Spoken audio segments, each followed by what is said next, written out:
The NASDAQ was the biggest loser last month with a drop of more than 2% in that sell-off. The S&P lost about 1%.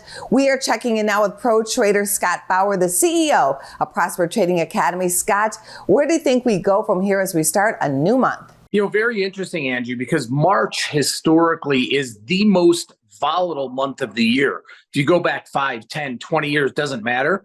It is the most volatile month of the year. In fact, over the last 5 years, we've seen an average peak in the VIX of about 32, almost 32.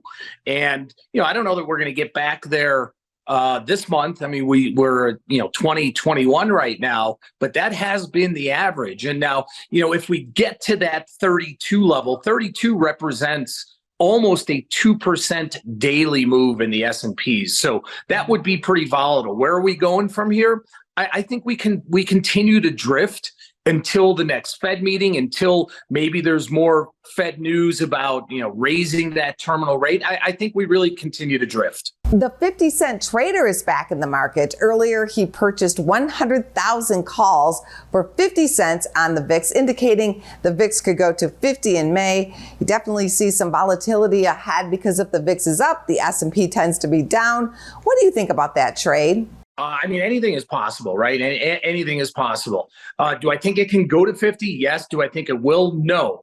But just because he bought the May 50 calls and he paid approximately 50 cents for them doesn't mean he absolutely needs the VIX to go that far. If we do see the VIX get back to those 31, 32 levels of the average peak that we've seen in March over the last 5 years, he's going to make a significant amount of money on that.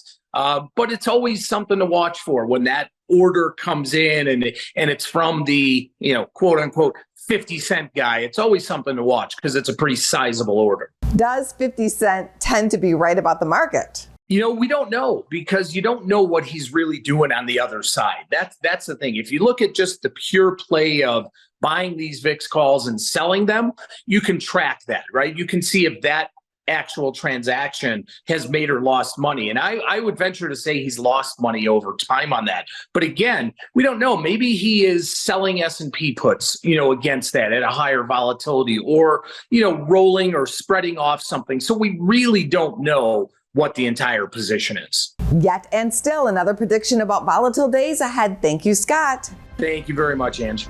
Go to businessfirstam.com for where to see our show on TV.